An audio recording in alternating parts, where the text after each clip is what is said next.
think it's really worth mentioning my story in how I got into working with return missionaries so much. When I got out of high school in 2013, I joined the Marine Corps. And so I didn't actually go to my mission until a year later. And when I went on my mission, I served in India. And the first year, it was like any other missionary would go through. It was a lot of change, a lot of adjustment, a very different culture. And throughout my mission, the area I was in was going to become a stake. And so there was a lot of push for baptisms.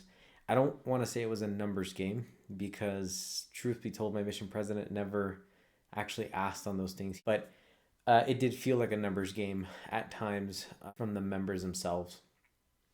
And as the time went on, I ended up hurting my knee and I ended up going home after spending about a week or so in the Philippines Recovery Center at the MTC there. So it was quite the adventure. But when I came home, it was 2015. And that was really at the time where if you didn't have anything physically wrong with you, people would just kind of assume there were some things you hadn't told the stake president before you left on your mission. So it was a little bit of a relief the fact that I had to get surgery on my knee for a torn meniscus. But that time was probably one of the most loneliest times I've ever experienced. And for 9 months, I was recovering. I recovered within a few months after surgery, but it wasn't the same. I was still looked at as not a full return missionary.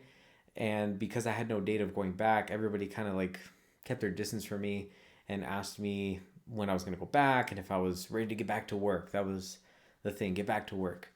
And truth be told, I distinctly remember driving with my mom and I just told her, Mom, I I know I'm cleared to go back, but I just can't tell you how miserable I was while I was there. And every day I woke up I was struggling every day. I didn't wake up every day wanting to work. I just felt like it took a lot. I just wanted to get through the day and get back to sleep. And so she, being also, having been a school counselor for many years, she kind of recognized something in me and she says, maybe you should go to therapy. So she actually set it up for me. And I ended up meeting with a therapist. And that's really what kicked off my whole journey towards being where I am today because I went to therapy. It wasn't too long. I got what I needed, but what did change there was I met with a clinical social worker.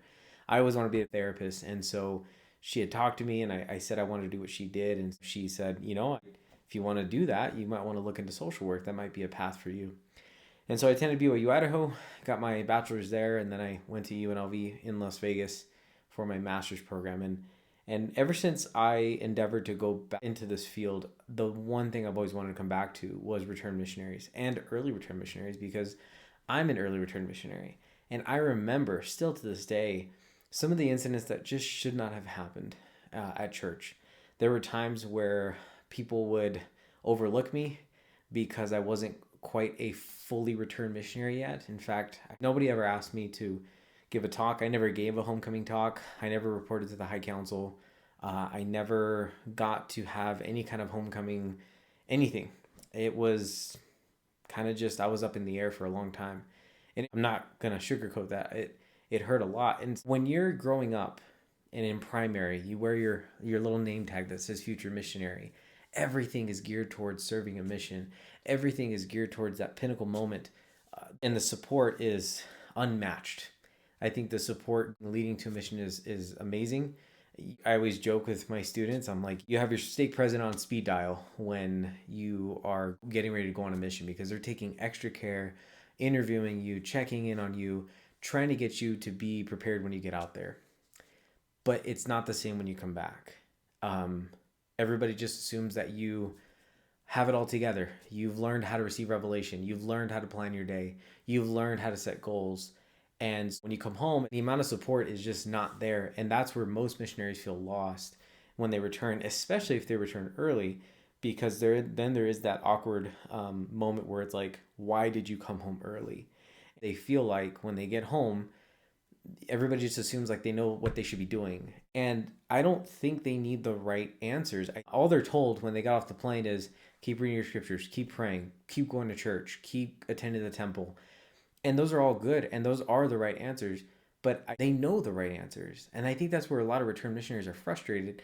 They understand what they need to do. What they're looking for is guidance in this experience, because what's happening is they're coming home and they have the homecoming celebrations. It's amazing to come home, to hug your parents, to give your talk, to really show your ward and your stake how much you've grown and your ability and your spiritual stature. I mean, I think those things are really good.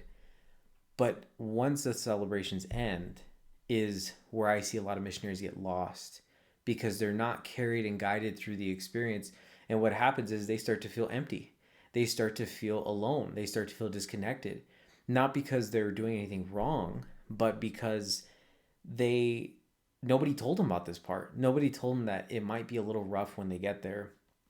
They'll go to church school, or they get married, or start a job, but that still doesn't quite answer the question of who am I now after all this experience that I had.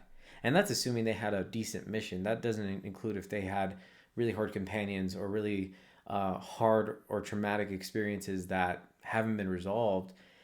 It doesn't account for that. So once the celebrations wear off, and now they're home and they're bored and they're waking up not really sure what they're supposed to do, they feel this enormous sense of guilt, or this enormous sense of shame, not because that they're doing anything wrong, but because they feel like they should be doing something, but they don't know what to do.